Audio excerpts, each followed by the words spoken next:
नमस्कार, आप देख रहे हैं सनराइज ब्रेकिंग न्यूज। मैं हूं आपके साथ किंग करुणेश।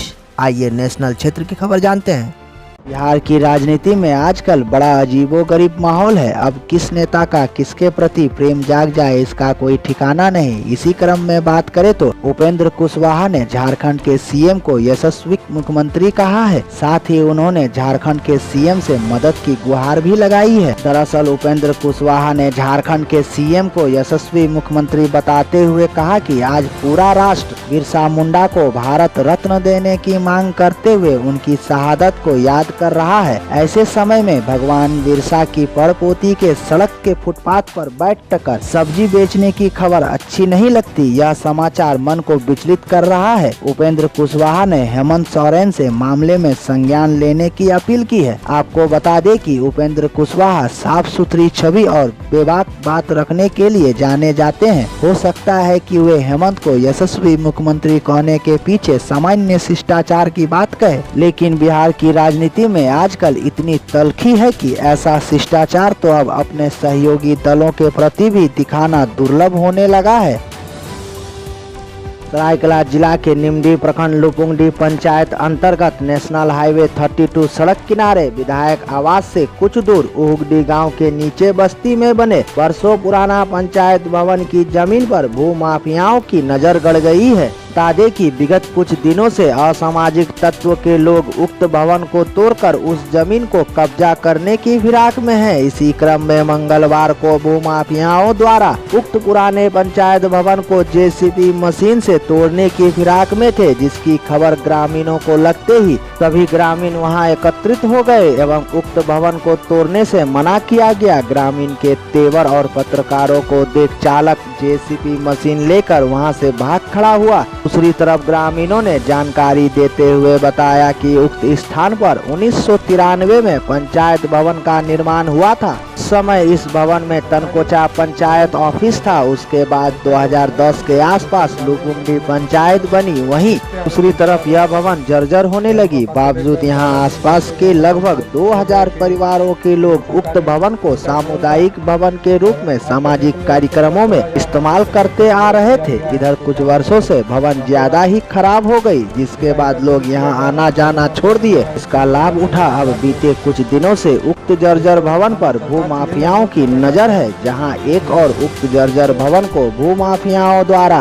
रात के अंधेरे में तोड़ा जा रहा है, तो वहीं मंगलवार को दबंगई के साथ भूमाफिया उक्त भवन को तोड़ने के लिए जेसीबी मशीन लेकर पहुंच गए। ग्रामीणों के आक्रोश को देखकर जेसीबी चालक वापस लेकर चला गया। इधर ग्रामीणों ने प्रशासन से गुहार लगाई है कि उक्त सरकारी संपत्ति को बचाते हुए जर्जर हो चुके भवन को मरम्मती कर सामुदायिक भवन के रूप में ग्राम वासियों को सौंपा जाए, जिससे उगडी, चांडिल, रेलवे कॉलोनी, बुरुडुंगरी की गांव के हजारों परिवारों को अन्य सामाजिक कार्यों में इसका सीधा लाभ मिल सके। इस मौके पर प्रदीप महंती, अमूल्य सिंह सरदार, शक्ति कुमार आदि दर्जनों ग्रामीण मौजूद थे।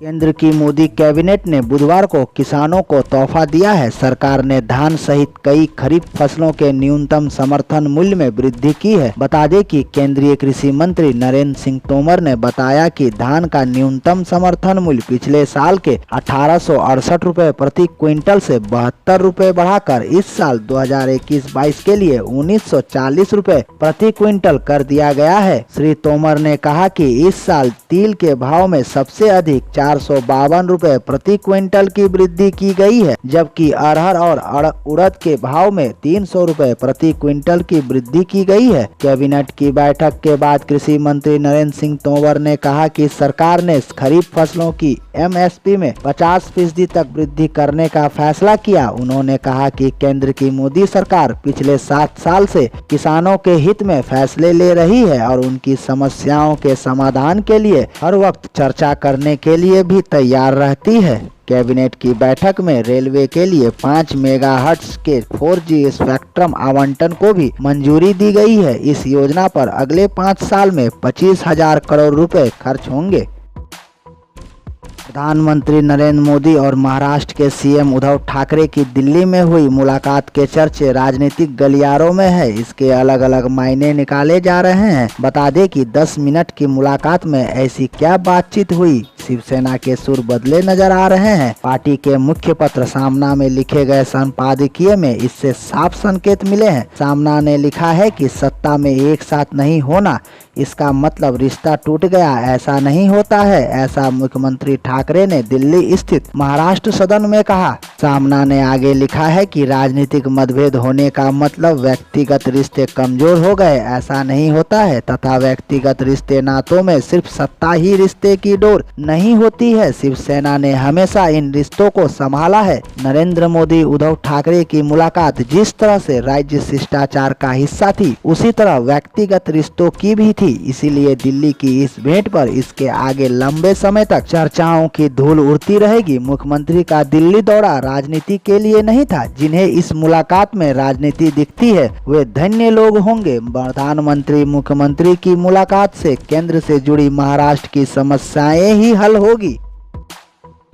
देश की राजनीति में एक बड़ी सियासी हलचल मचाने वाली खबर आई। कांग्रेस के बड़े नेता केंद्रीय मंत्री जितिन प्रसाद बुधवार को पाला बदलकर भारतीय जनता पार्टी में शामिल हो गए। केंद्रीय मंत्री पीयूष गोयल ने इस कांग्रेसी नेता को भाजपा की सदस्यता दिलाई। इससे पहले श्री प्रसाद अमित शाह से उनके आवास पर जाकर मिले। जितिन प्रसाद के भाजपा में शामिल होने के बाद केंद्रीय मंत्री पीयूष गोयल ने कहा है कि यूपी की राजनीति में जितिन प्रसाद की भूमिका अहम होने वाली है। इसी क्रम में जितिन प्रसाद ने कहा कि मैंने 7-8 सालों में अनुभव किया कि असल मायने में कोई संस्थागत राजनीति दल अभी बची है तो वह भाजपा है। कहा कि बाकी दल व्यक्ति विशेष और क्षेत्र के हो गए हैं। जितिन प्रसाद ने कहा कि जिस चुनौतियों और परिस्थितियों का देश इन दिनों सामना कर रहा है उससे निपटने के लिए अगर कोई उपयुक्त दल है तो वह भाजपा है और कोई उपयुक्त नेता तो वह है प्रधानमंत्री नरेंद्र मोदी। बता दें कि जितिन प्रसाद कांग्रेस के पूर्व अध्यक्ष राहुल गांधी के करीबी रहे हैं। इससे पहले भी राहुल के ही सबसे करीबी ज्योतिरादित्य सिंधिया भाजपा में शामिल हो चुके हैं।